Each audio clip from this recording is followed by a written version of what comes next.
Salutations à tous frères et sœurs, c'est toujours le frère Constant Motati Timbe, toujours dans la continuité des messages et des exhortations par la manifestation de la grâce de Tété Loba, créateur unique et véritable et par la permission du seul enseignant mandataire à notre époque, Zulu Lasson. Nous allons encore aller dans Kalatambale, le livre de la vérité, la véritable histoire de l'homme noir, des patriarches et des matriarches qui étaient tous des noirs, disponibles dans les éditions Zulu Lasson. Donc nous allons aller dans Kalatambale dans le livre de Biala, Biala qui est admonestation. Donc admonestation, ce sont les avertissements donnés par Boussi. Boussi qui était un Dieu sur terre à son époque, qui avait reçu un mandat énorme pour pouvoir délivrer le peuple noir de l'influence du démon dragon marin à cette époque-là. Donc nous allons aller dans le livre à la page 126, au chapitre 5, du verset 12 au verset 18. Et le titre de ce chapitre, c'est « Le privilège du peuple noir ». Donc pourquoi le privilège? Par rapport à tous les événements que le peuple noir à cette époque-là a traversé, a vu, dont il a été témoin par rapport à sa délivrance et aux manifestations de tout ce qui s'est produit dès l'origine jusqu'à maintenant, de tout ce qui leur a été relaté, de ce qu'eux-mêmes ils ont pu voir, de ce qu'ils ont pu voir de Boussi en action, de ce qui s'est manifesté, de cette extirpation-là, de l'influence, donc comme j'ai dit, du démon dragon marin, de cette influence occulte qui plongeait le peuple noir dans ce voile-là de l'antivérité. Donc nous allons lire donc au verset 12. Donc Boussi ici les avertissait pour qu'ils prennent conscience. Donc même s'ils marchaient déjà selon la vérité, même s'ils avaient reçu les préceptes pour pouvoir avancer, néanmoins, il les avertissait encore par rapport à d'autres situations ou circonstances qui pourraient encore se manifester parmi le peuple et autour du peuple, par rapport aux portes qui auraient pu être ouvertes. Donc, au verset 12, il est dit, « S'il s'élève au milieu de toi un prophète, virgule, un inspiré ou un songeur qui t'annonce un signe ou un prodige, virgule, et qu'il y ait accomplissement du signe ou du prodige dont il t'a parlé en disant, deux points, ouvrez le guillemets, allons près d'autres dieux, fermez les guillemets, des dieux que tu ne connais point, virgule, ouvrez les guillemets, et servons-les, fermez les guillemets. Tu n'écouteras pas les paroles de ce prophète ou de ce songeur ainsi que de l'inspiré, car c'est Satan, le Moudima Bobé, entre parenthèses, mauvais esprit, virgule, qui vous met à la tentation pour vous faire périr. Donc, qui est un soi-disant prophète qui se manifeste, ou un soi-disant inspiré, ou un soi-disant songeur qui vient ramener des fausses doctrines, de l'antivérité, qui vient annoncer qu'ils ont eu des visions, ou qu'ils ont, par analyse, ou réussi à distinguer ce qui se présage ou ce qui va arriver, et que quelque chose de similaire arrive, qui est même un acte, un exploit qui soit manifesté, un prodige, eh ben, un signe, peu importe, aussi extraordinaire qu'il pourrait penser que ça soit. Ici, Boussi, il nous avertit que cela n'est pas de la vérité, que c'est Satan qui est derrière, parce que Satan, il a un plan depuis l'origine, et son plan à Satan Moudima Bobé, c'est premièrement d'extirper l'homme noir de la spiritualité originelle, d'extirper l'homme intérieur du lien spirituel par rapport à la spiritualité, lui faire perdre connaissance, conscience de qui il est par rapport à sa manifestation dans le visible, par rapport à la manifestation du premier homme, Moto, dans le visible, par rapport à sa mission et à la mission et au but de l'homme noir dans cette réalité. Donc, Satan, il s'attache à ça, à extirper l'homme noir par rapport à ça. Sa véritable origine, son ADN spirituel, son appartenance spirituelle. Donc, et là, Satan, il a mis en place, depuis déjà à l'origine, son plan macabre. Ramener la religion, la notion de la religion, pour pouvoir endormir l'homme noir. et à travers ça, manifester le vol de la connaissance, de la science de l'homme noir, de la technologie de l'homme noir, de manière dans le secret le plus absolu. Mais il y a des traces, et on peut le voir même par rapport aux exemples, par rapport au théorème de Pythagore, ou ce qu'on appelle le dit théorème de Thalès, par rapport à Pythagore et Thalès, ces personnes qui sont parties s'initier, être initiées en Afrique, et sont revenues avec ce savoir-là, faisant croire que cela émanait d'eux. Donc on le voit par rapport à cette fuite-là de la connaissance par rapport à l'homme noir. Et par la suite, donc Satan aussi, derrière son plan, c'est d'instaurer la notion de la religion unique et du sauveur unique.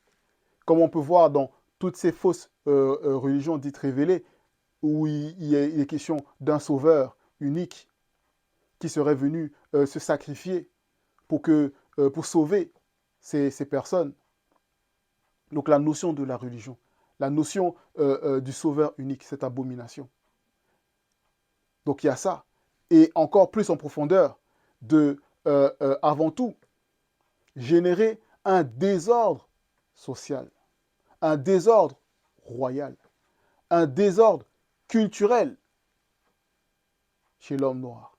C'est pour ça qu'on voit que l'homme noir, il est dans toute forme et sorte de pensée, de théorie, de religion, de forme de spiritualité ou philosophique. Et il est égaré là-bas. Il se déverse là-bas. Il donne son énergie là-bas. Pourquoi? Pourquoi? Donc à toi qui, par tes recherches, arrive sur cette vidéo, ne méprise pas le message. Écoute et vérifie, parce que le hasard n'existe pas. Et à cette époque, nous avons cette grâce qui est manifestée à travers le seul enseignant, Zulu Lassan, qui, comme à l'époque de Boussi, extirpe l'anti-vérité que le monde occulte sème par le voile de l'anti-vérité, par toutes ces traditions, par tous ces mœurs, par toutes ces théories. Donc, on poursuit. Boussi ici nous dit donc, tu n'écouteras pas les paroles de ce prophète ou de ce songeur ainsi que de l'inspiré, car c'est Satan le Moudima Bobé, virgule, qui vous met à la tentation pour vous faire périr, Et par rapport à la tentation, on va aller dans Mona Nganda. Donc Jacques, dans les Bibles actuelles classiques falsifiées, au chapitre 1, au verset 15, où il est dit. Donc on va aller dans Jacques. Il est dit, au verset 15, lorsque vous êtes tentés ou mis à l'épreuve, virgule, ce sont les mauvais désirs que vous portez en votre âme qui se manifestent lorsque vous voyez, entre parenthèses, la vue, virgule, entendez, entre parenthèses, l'ouïe, virgule, ressentez la manifestation réelle de l'objet de votre convoitise alimentée par les démons de circonstance. Ainsi, vous êtes attirés et séduits. Donc il y a ce cheminement-là. Il y a tout ce mécanisme derrière. C'est l'attirance et la séduction. Et ça fait partie du plan de Satan. Au verset 16, puis le mauvais désir est aussi encouragé par les bébanda bodimba mdima bobé, donc les satyres, et les menguma madiba, entre parenthèses, sirènes des eaux, virgule, qui finit par donner naissance au péché, c'est-à-dire, entre parenthèses, désobéissance. Et le péché, virgule, parvenu à son plein développement en tant que semence, a pour fruit la mort. Donc on voit que derrière, ici quand Boussi il dit que c'est Satan qui vous met à la tentation, c'est que derrière, il y a les démons qui agissent. Il y a les démons de circonstances qui agissent pour manifester les circonstances. Et derrière, il y a les démons serpents-dragons. Il y a les démons religieux qui viennent apporter toute forme de fausses doctrines pour extirper l'homme noir de la vérité, de sa spiritualité, de la spiritualité originelle. Donc on poursuit au verset toujours 12, il est dit, vous, virgule, donc vous qui, donc ceux qui marchent déjà dans la vérité, ceux qui ont accepté, ceux qui ont déjà cheminé, ceux qui ont déjà l'expérience par rapport au verbe, virgule. Aimez l'Oba de tout votre cœur, virgule, de toute votre âme et de tout votre esprit. Donc, le cœur, l'âme et l'esprit doivent être disposés pour pouvoir recevoir la semence véritable, pour pouvoir manifester l'amour de l'Oba, qui est créateur unique et véritable. Et manifester cet amour-là, c'est manifester la crainte du respect qui lui est dû, donc qui est dû à Tété. Et la crainte du respect qui lui est dû, c'est la haine de l'antivérité, c'est la haine du péché. Donc on poursuit au verset 13, il est dit, maintenant, donc c'est Boussi, toujours qui parle, maintenant que vous êtes purs par le verbe, virgule, donc c'est le verbe de Tété, le verbe de Loba qui purifie. Vous voilà enfants du visible de Loba, point d'exclamation. Vous voilà enfants du visible de Loba.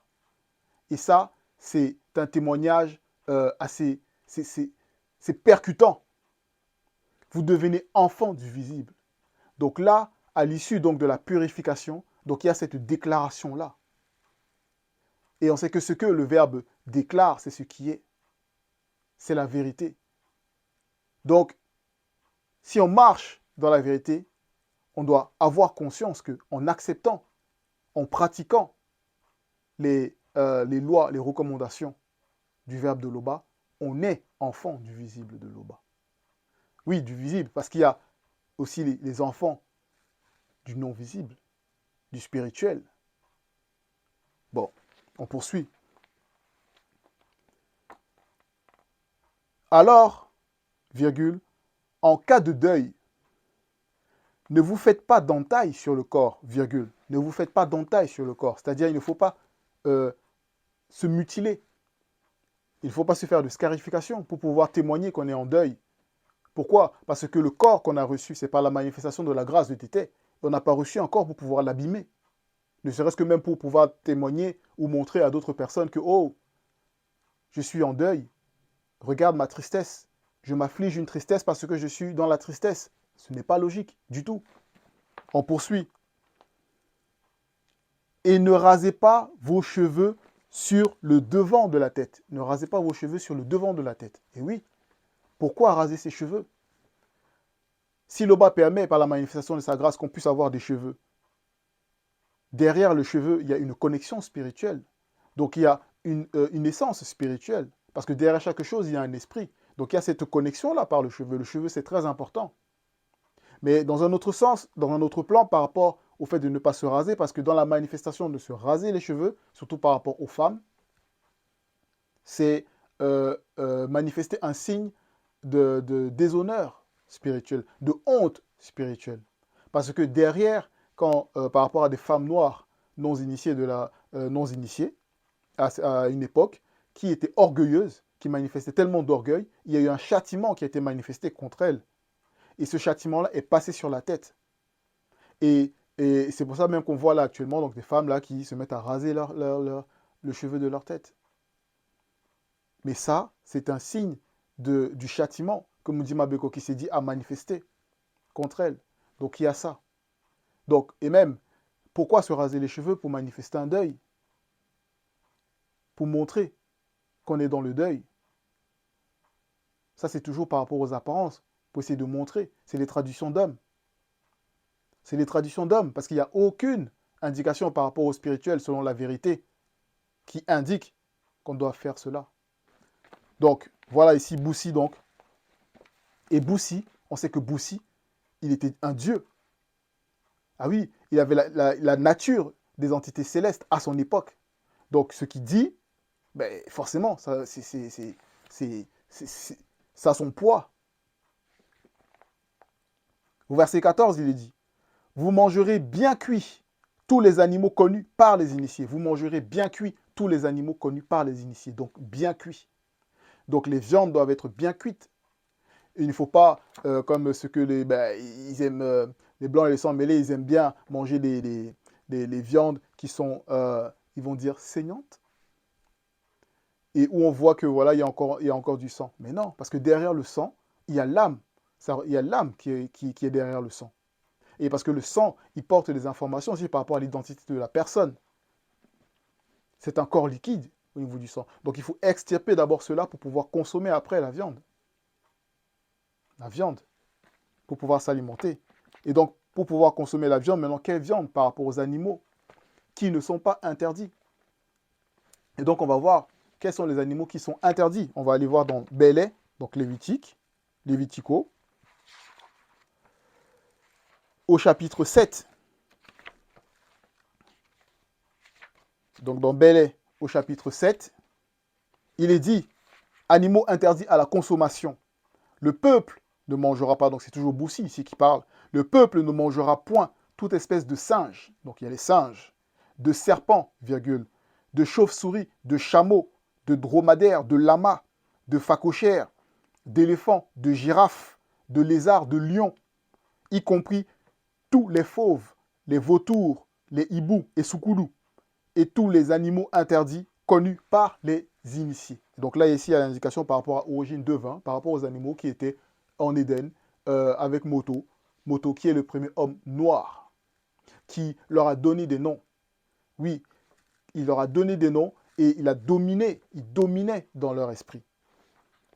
Donc on va poursuivre par rapport aux animaux interdits. Là, on va aller dans un autre livre pour lire, pour voir. Comme ça sera clair, encore plus clair. On va aller dans le livre oublié du peuple, le livre de l'histoire oublié du peuple originel. Donc, Kalatadim Bianyangoma Batoba Botea. Et on va aller au chapitre 5 et on va lire par rapport à l'histoire. Ici, c'est Belonguet.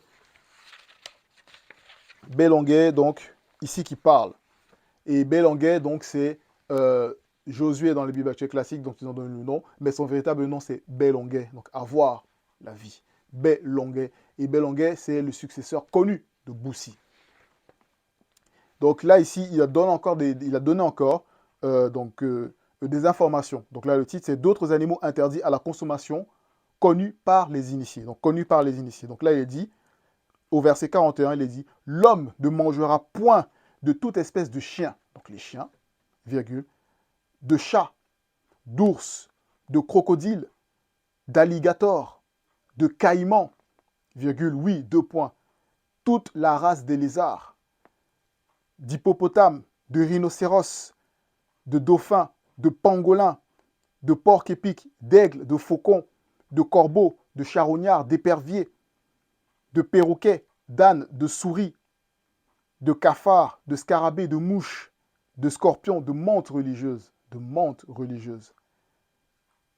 Donc, son nom en douala ancien, c'est Dikelela Lemba, virgule, d'araignées, de taupes, de rataupes, de primates, virgule, de tortues alligators, de tortues serpentines. Verset 44, y compris tous les reptiles non approuvés par le Verbe et tous les animaux et insectes interdits connus par les initiés.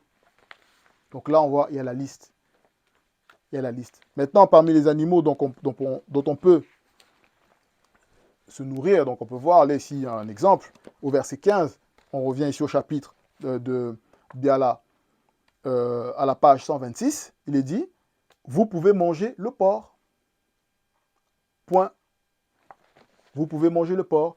Donc, ceux-là qui sont dans ces soi-disant religions dites révélées, là, qui viennent par leur manque de connaissances et leur trafic de l'histoire de l'homme noir, apporter ces théories, ces pratiques, ces traditions qu'il ne faut pas manger le porc par rapport à des histoires qui ont été inventées, ou soi-disant ce Jésus qui n'existe pas, qui est une abomination derrière, car c'est un démon qui agit, aurait exaucé des démons, pour que des démons aillent posséder des porcs, et les porcs se sont suicidés, et maintenant, voilà, le porc, il ne faut pas manger le porc, pourquoi? Parce que...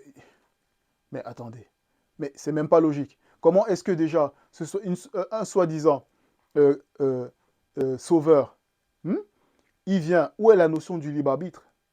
D'autoriser que des démons puissent posséder les porcs. Est-ce que les porcs, selon cette histoire-là, qui a été trafiquée, ont demandé à être possédés? Où est la notion du libre arbitre? Et même, non, ça c'est déjà de 1. Et de 2, comment est-ce qu'un soi-disant sauveur va exaucer des démons? Il va exaucer des démons comment? Alors que selon cette soi-disant Bible, ben, soi-disant, ce Dieu n'exauce pas les pécheurs. Comment donc alors que ce soi-disant sauveur, il exauce des démons? Vous voyez que ça n'a pas de sens. Donc c'est une anomalie, une grosse anomalie. Tout simplement parce que c'est des trafics qu'ils ont fait. Donc on poursuit, on revient. Donc on peut manger le porc avec une bonne sauce bien braisée, des miondors, ou des missolets, voilà, et du piment, voilà. Et on déguste. Eh oui, eh oui, le porc, il vous a fait quoi? Faut arrêter ça. Donc, au verset 16, donc on va même lire au verset, il y a l'indication par rapport à Essombé, 46, on va les lire, on va voir. Donc Essombé, donc bon, Paul dans les Bibles actuelles classiques, mais son véritable nom c'est Essombé, le jeune Essombé, un puissant apôtre qui a eu cette révélation. Et oui, au verset, donc, chapitre 44, au verset 6, il est dit, ils interdiront le mariage entre un homme et une femme, afin de prôner l'homosexualité, virgule. Ils interdiront aussi de manger certains aliments non point interdits par le Verbe. Donc voilà, donc Essombé, donc il l'avait déjà vu. Il avait déjà vu, il l'avait déjà annoncé. Et là, on peut le voir par rapport à cette époque. Donc là, on revient dans le chapitre 5 donc de Biala, Biala, admonestation. Donc ici, là, par rapport aux avertissements donc, que Boussi l'a donné au peuple, donc on poursuit. Au verset 16, il est dit, vous pouvez manger tous les insectes ailés connus par les initiés. Donc voilà, tous les insectes connus ailés connus par les initiés. Donc un exemple, par exemple, le criquet. On peut manger le criquet. Mais, par exemple, la menthe religieuse, donc ça, on ne peut pas le manger. Par rapport même à son comportement, par rapport à ce qu'il y a derrière spirituellement, à son caractère, la menthe religieuse. C'est pas pour rien que ça s'appelle la menthe religieuse. Parce qu'il n'y a pas d'effet. Il n'y a pas non seulement d'effet sans cause, mais le hasard n'existe pas. Donc voilà, c'est un exemple. Donc le criquet, par exemple, on peut manger. Au verset 17, il est dit, vous ne vous mettrez pas à imiter les pratiques abominables des Blancs et des sans-mêlés. Vous ne vous mettrez pas, donc dans un futur par rapport à l'époque où il est en train de parler, Boussi, à imiter les pratiques des Blancs et des sans-mêlés. Parce que les Blancs et les sans-mêlés sont naturellement dominés par le péché. Oui, ils sont naturellement dominés par le péché. Et ce qu'ils vont manifester, c'est par rapport à la semence, la semence qu'ils ont reçue de leurs géniteurs, qui sont les anges déchus du troisième groupe, du troisième ordre, qui ont apporté l'hybridation, cette anarchie-là, qui ont apporté le métissage. Donc l'antivérité, qui ont ramené encore plus d'anomalies, des abominations, des actes abominables. Donc il y a ça. Donc il ne faut pas imiter leurs pratiques. Et là, comme on a vu dans Essombé 46, au verset 4, où ces personnes-là, donc, ils autorisent, ils font tout pour faire passer dans leur loi la loi sur le mariage homme avec homme, femme avec femme. C'est abomination. C'est contre nature. C'est abject. Donc il y a ça, déjà, comme exemple. Il y a encore tant d'autres exemples par rapport à leur comportement. Et par rapport aux interdictions, là, ici, déjà que Boussi l'a manifesté, ben, c'est ça que ces gens-là, donc les blancs et les sans-mêlés, livrés à eux-mêmes, ben, ils manifestent. Et les non-initiés aussi, qui sont rebelles et qui les suivent dans cette pratique immonde. Donc au verset 18, il est dit, qu'on ne trouve pas, donc Boussi ici dit, qu'on ne trouve parmi vous personne qui offre son fils ou sa fille en sacrifice. Donc voilà déjà, en sacrifice, virgule. Donc le fait de manifester des sacrifices, sacrifier ses enfants. Donc là, on le voit, hein, on le voit, virgule. Ni personne qui s'adonne à la magie ou à la divination. Donc la magie et la divination. Donc ils aiment trop ça, la magie et la divination. Virgule. Et là, dans la divination, on peut voir par exemple, là, on peut voir, mais par exemple, l'exemple de l'horoscope. C'est une forme de divination. Mais la plupart des gens, ils ne se rendent pas compte. C'est-à-dire que les personnes, soi-disant, ils s'autoproclament pouvoir par des signes qui disent astrologiques, de deviner le quotidien de ce qu'une personne va pouvoir vivre. Mais c'est insensé. Ils ont quel pouvoir? Donc voilà. Donc divination, virgule, qui observe les présages ou se livre à la sorcellerie. Donc qui observe des présages. Donc ceux-là qui sont là, qui essaient de voir des présages, des signes, oh, par rapport à la fin du monde, ou par rapport à des guerres, ou par rapport à le réchauffement climatique, des catastrophes naturelles, voilà, ou par rapport au retour de ce soi-disant JC qui n'a jamais existé. Ah oui, il n'a jamais existé. C'est fini, il a été dévoilé. Derrière, c'est un démon qui agit. C'est Mitélé. Et donc on poursuit, virgule, qui jette des sorts ou qui interroge d'une manière ou d'une autre les esprits des morts, entre parenthèses, démons familiers. Donc derrière les esprits des morts, ce sont les démons familiers qui se manifestent pour faire croire que ce sont les esprits des personnes défuntes qui sont en train de toujours communiquer avec les personnes qui sont dans le visible. Pourtant, on sait que non, c'est faux, c'est impossible. Parce que quand une personne meurt, il y a le détachement entre son corps, entre son âme et son esprit. Son corps retourne à la terre, se décompose, son âme va dans le... S'il ne marche pas selon la vérité, il va dans le séjour des morts. Donc son âme est non consciente, dans le néant.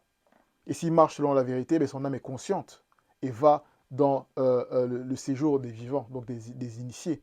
Et son esprit, après purification, retourne au lieu initial de l'esprit du premier homme, donc de Moto, qui était noir. Donc, comment est-ce que donc, en essayant d'invoquer des esprits des morts, ben, ils vont revenir? Ils ne peuvent pas revenir. Donc ce sont les démons qui les ont observés tout au long de leur vie sur Terre, donc qui les connaissent, qui vont venir et qui vont faire croire que c'est eux, en inspirant ces personnes-là qui sont possédées par des démons pitons. Donc le but du message, frères et sœurs, et à toi qui as pu regarder cette vidéo, qui recherche la vérité, c'est de prendre conscience du privilège de l'homme noir. Oui, du privilège qu'on peut vivre à notre époque. Et ce privilège, c'est la manifestation de la grâce par les enseignements que nous recevons du seul enseignant mandaté à notre époque, Zulu Lassan, pour pouvoir marcher dans la sanctification, pour pouvoir sanctifier nos trois êtres, l'esprit, l'âme et le corps. Tété, créateur unique et véritable, est toujours glorifié. Ainsi soit-il.